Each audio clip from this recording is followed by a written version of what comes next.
Hello and welcome to another episode of Tai'Shar Wheel of Time podcast. I'm Sam, I'm Will. back again discussing The Great Hunt. It's a good book. It's kind of a nice break from our slogging, which we're enjoying. Right. We enjoy the slog. Yes, but this book is emphatically not slog.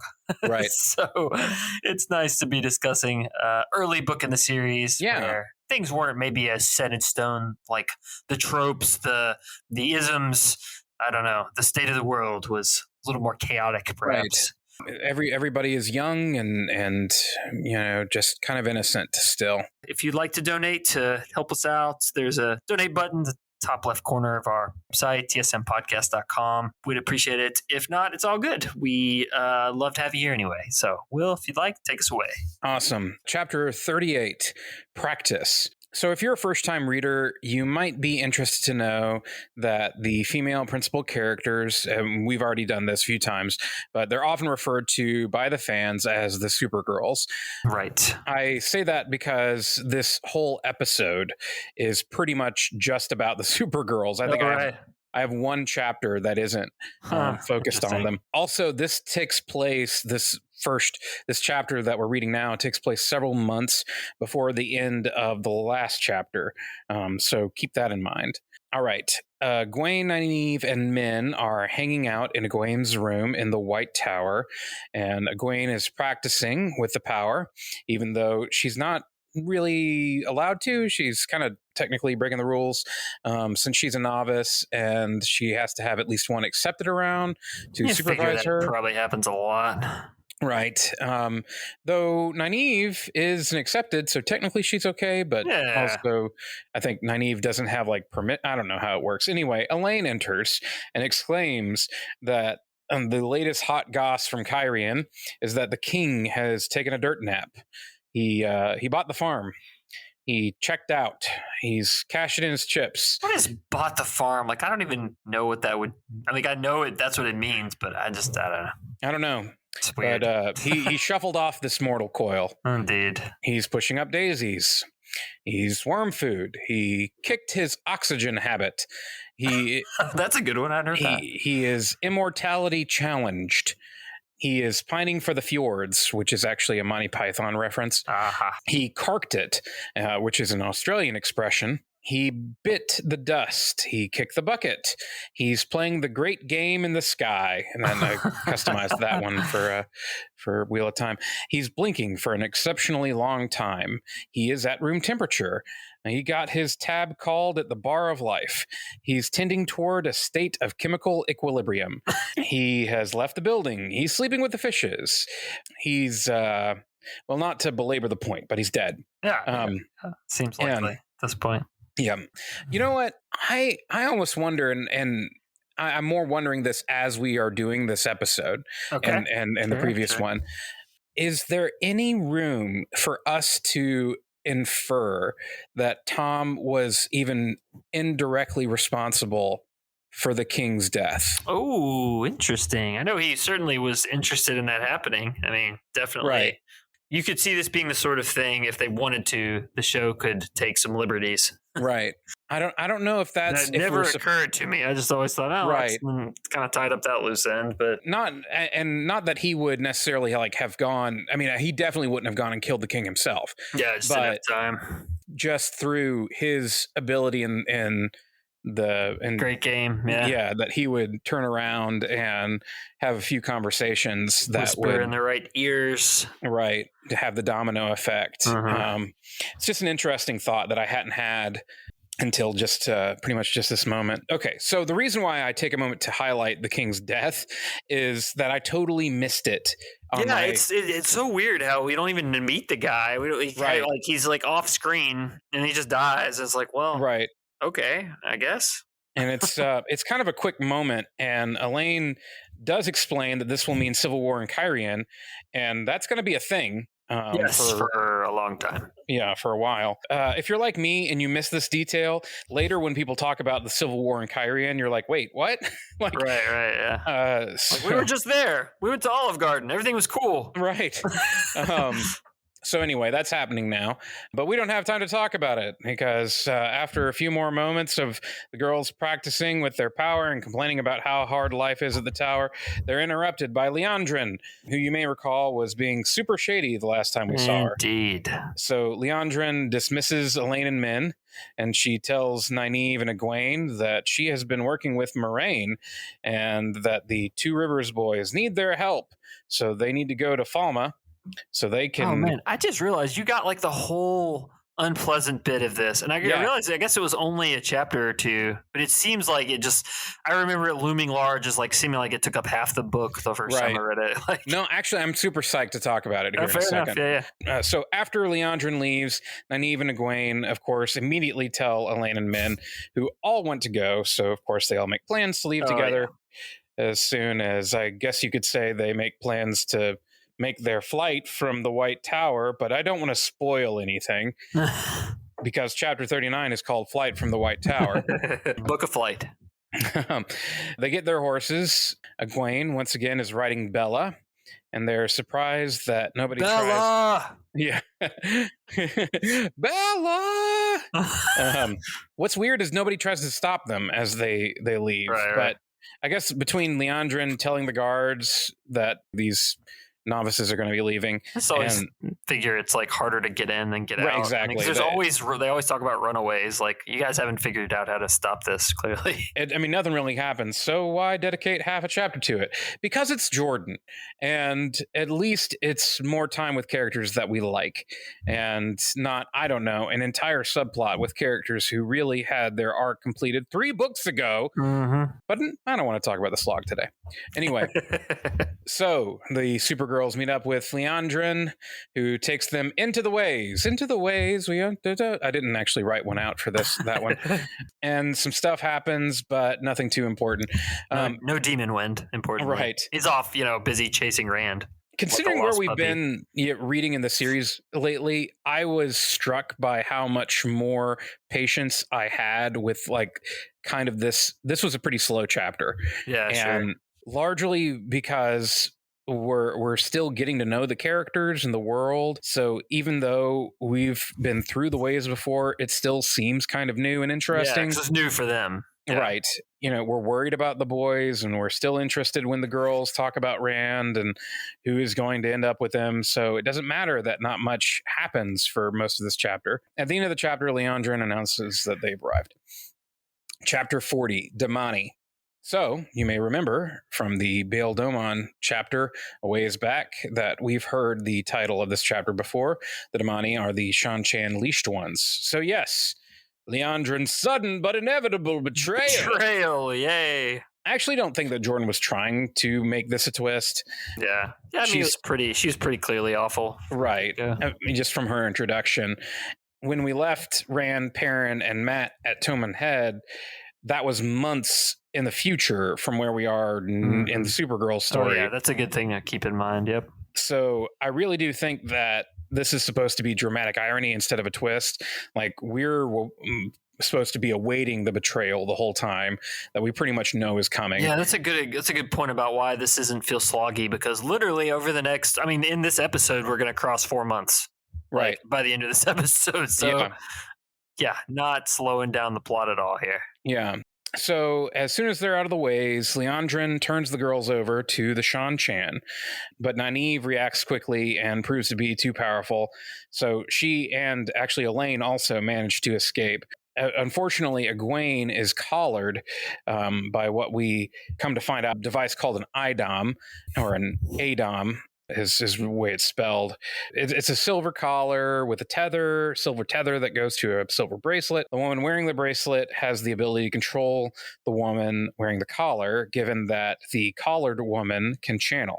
And that detail becomes very important later. Indeed. Egwene quickly finds out that one of the effects of the IDOM is that when she goes to punch the woman wearing her reciprocal bracelet, Egwene... Can't do it.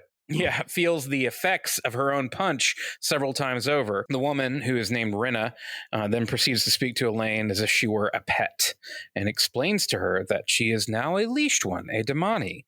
And as a person who has a great love of justice, this whole sequence of chapters, real awful, real hard, just real unpleasant. It really gets me, as some folks in our region might say, fire riled. There is so much that is so real about this in one way that applies to our real world.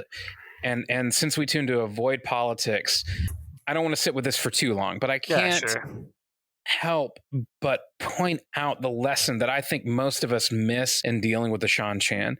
And this is the closest I will ever get to being political, but it's not. I don't think it is anyway. I couldn't pass without mentioning that regardless of what your beliefs are, the Shan-Chan are utterly convinced of their own culture being the right way of living. That's why they're so maddening. That's why it's almost impossible to reason with them.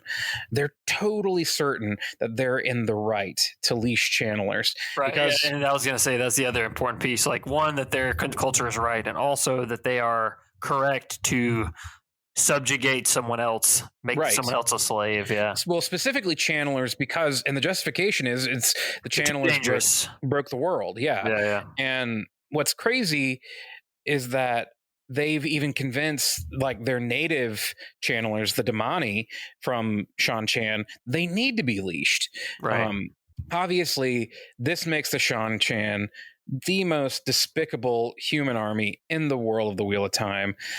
They've been raised in this culture that supports this system, convincing them of how right they are, and so convincing them of how wrong they are is next to impossible, because they would have to admit that the entire infrastructure of their whole culture is wrong, and they would have to restructure it. The whole world as they see it would come collapsing down. You couple that with their colonial expansionism kind of approach to the way they do business, and pretty terrible. I don't think that's political at all. I think that people from all sides would agree that what they're doing is awful objectively. Well, and I guess I say this because today we live in a world where we're more divided than ever. That's why we work to stay apolitical on our podcast, because we don't want to add to that noise. And so I just want to say, whatever side of whatever issue you're on, perhaps, I don't know if this is going to sound too crazy, but it might help you to understand the opposition if you considered that while you may view the other side, like the Shan-Chan, as blindly following this hateful and totally wrong view that they cannot be reasoned with, and therefore they're evil. Yeah. Just know that the other side may view you the exact same way. Yeah, for sure. That's a big part of the problem. I was going to say, and again, not to get political, and this is almost explicitly to not get political. We recommended podcasts in our off-topic episode, and one podcast I've really been enjoying lately is called Left, Right, and Center, and it's just what it says on the tin. It's the host moderator says he's center. He's he kind of that's his thing, and he has a staff writer for the Atlantic and a columnist for the New York Times. And the columnist for the New York Times, I know it sounds like they're both liberal. The columnist for the New York Times is conservative. I mean, definitely. So it's kind of cool because they'll take each issue, whatever the issue of the day is, and have an honest, frank, and yet professional, cordial discussion where they have literally, someone representing both sides and someone in the middle. I think a lot of news outlets try to do that, or they'll pay lip service to doing that.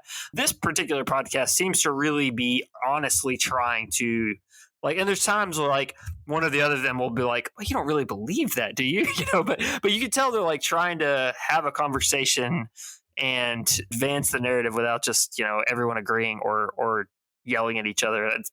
The more of that kind of thing there could be, probably the better. Right. Anyway, not getting political at all, because that was the whole point was not to there. To me, it's just, it's why Sam and I don't like to talk about our own political views, not because we don't have them, but because it's so much more important to be able to be peaceable in the midst of, and at the end of the day, this is a Wheel of Time podcast. Right. Yeah. We want people who read Wheel of Time to come from all walks of life and to not feel alienated at all. I mean, and there are problematic things in these books for anyone who reads them, but that's not the point. These are good. We're just having fun here, Like, exactly. Escapism is a thing, Yeah, exactly. Big piece of it. Yep, for sure. Okay, so all that to just say that I just wanted to offer that reminder to approach people with the knowledge that everyone is their hero in their own mind. Convincing them otherwise is usually more complex than just calling them wrong. Okay, sorry for that. Enough. I'll move on. So as Egwene is not being cooperative with the Shan-Chan, they actually go to kill Min. Since she can't channel and they don't have a use for her, well, Egwene says, wait, she'll behave as long as Min is left alive, which surprisingly the Shan-Chan don't. Okay, that's fine. This is kind of the interesting thing. In some ways, the Shan-Chan seem like sadists, and when it comes to the Damani, but otherwise they can be surprisingly like, oh, okay. No, pragmatic, yeah. Right, yeah. After Egwene is captured, we swap to a brief Nynaeve perspective for a few seconds where we find out that she's hiding not too far away. She was angry when she first realized that they were being betrayed, so she was able to channel, but now she's just scared for herself and Egwene. And as she retreats, she runs into Elaine, and they agree that they have to hide in Falma while they figure out how to free Egwene. So Indeed. on to chapter 41, disagreements. Rand, Mat, Perrin, Ingtar, Varen, and all are traveling through the rain. Rand asks Varen if she can do anything about the rain, even though this is a little interesting. A small voice told him he could do it himself. So yeah, she says she could probably lessen it. It's not really her talent, but the amount of power it would take would just draw too much attention to them, especially if these rumors about the Shan-Chan are true.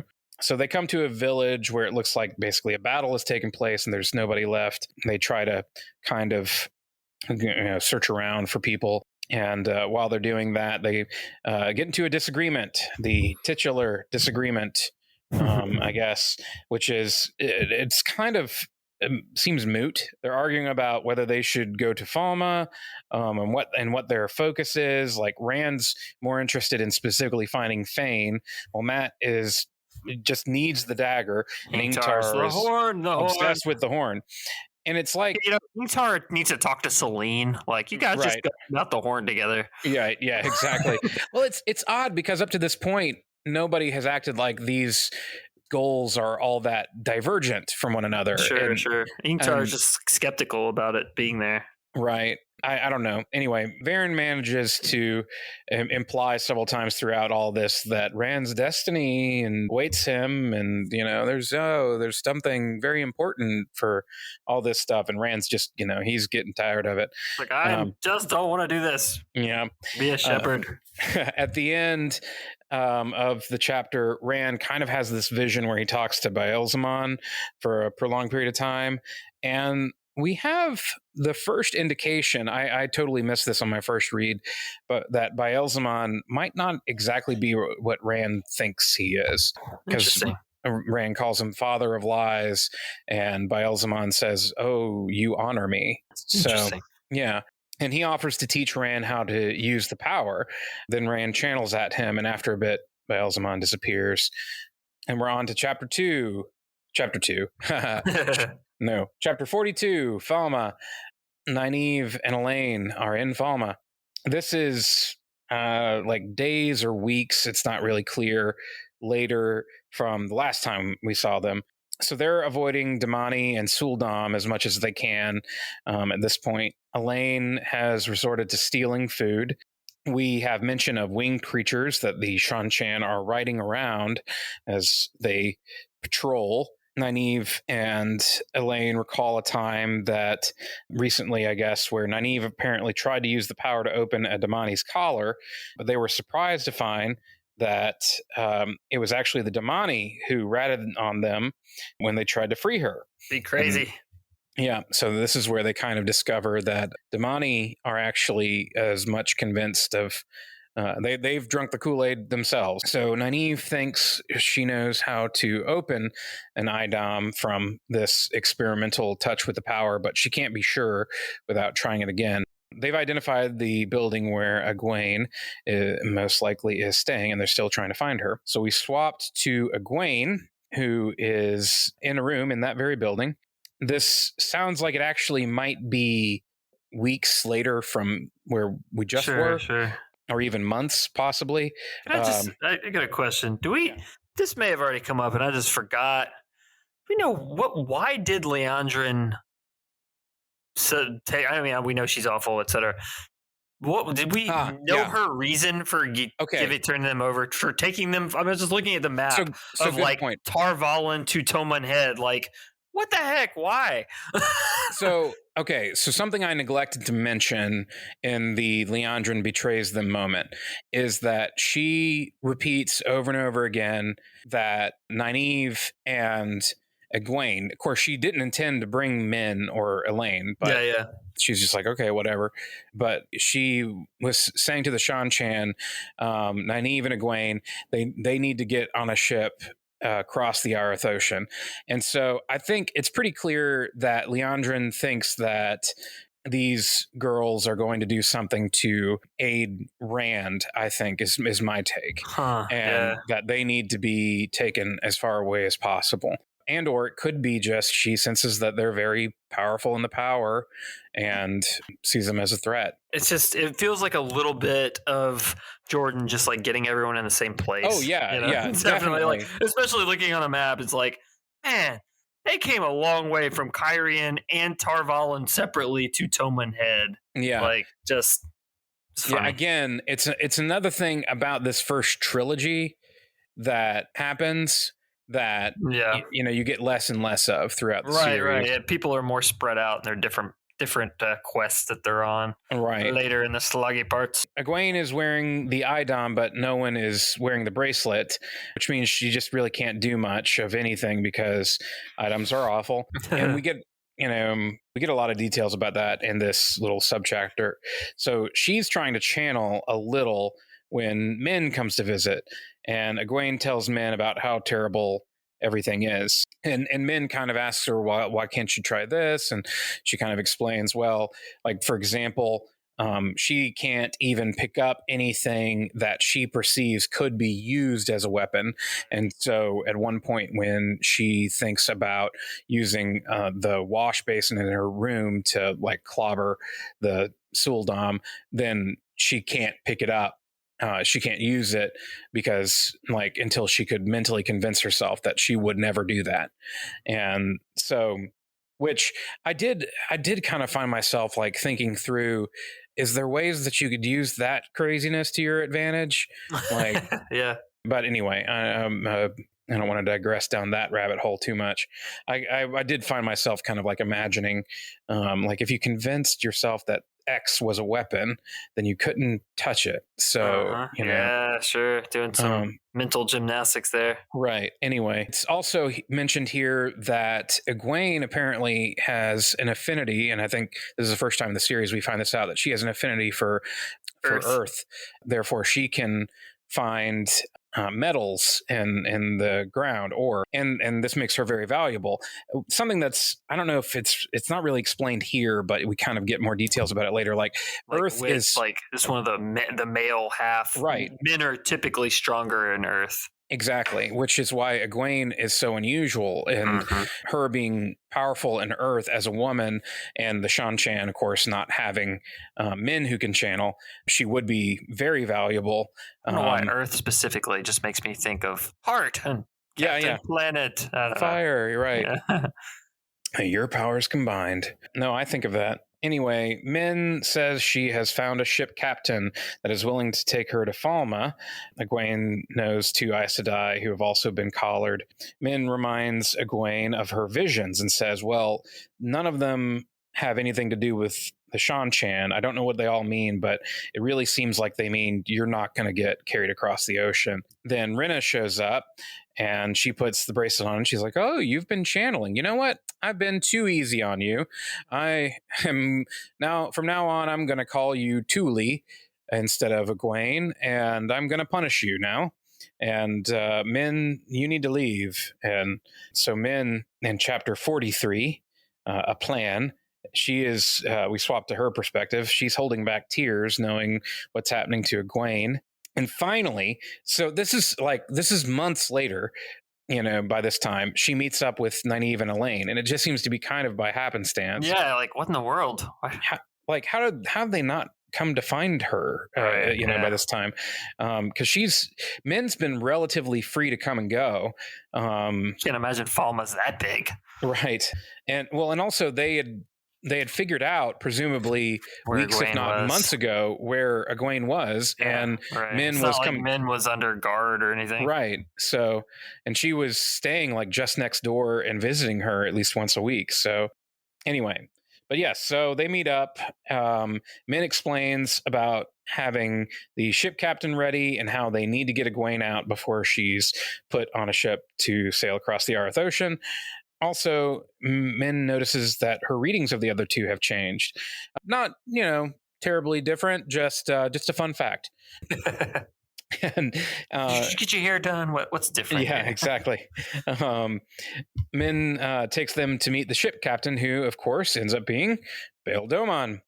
Domon explains that Turok the Dino Hunter has been asking him for stories about old places and things, and he's worried that once he runs out of stories that Turok will have him killed. I'd be like, dude, I'd just start telling him random stories. Yeah, just come up with some stories. And he'd be like, wait a second, isn't that Star Wars?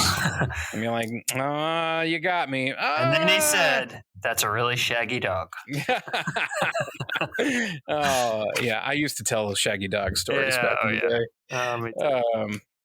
So Nynaeve reveals that she and Elaine can channel, and Domon says that, they might stand a chance at escaping if they have channelers on their side.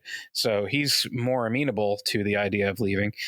And he says, but you should know it's pretty rough what they do to Aes Sedai. And so he tells a story of seeing Six Damani shielding and taking Aes Sedai captive, and how awful it was just to see it. Min explains it must have been one of the two Aes Sedai that Egwene was talking about, and Domon's like, wait, do they have two? The girls tell Domon, be ready to sail at any time, and he agrees. He's like, okay, well, I mean, if you got folks who can channel, then I'm ready to do this thing. And gold, that one. Yeah, I'm looking forward to Bail Domon. I hope they do him justice. Yeah, he's a fun character. So I do be a fan of Bail Domon. All right. Well, that brings us to the end of this sequence. Well, if you have any thoughts you'd like to share, please reach out to us on all the socials, Podcast TSM. If you'd like to fill out a contact form, you can find it at our website, tsmpodcast.com. If you say something nice, maybe we'll mention you in our next mailbag episode. If you check us out on YouTube, follow us there. We can get a vanity URL. And as Will has mentioned, we'd be willing to do a live stream if we get to that point. So, definitely check us out. Be willing to do that. And until next time, Tai'Shar Manetheren.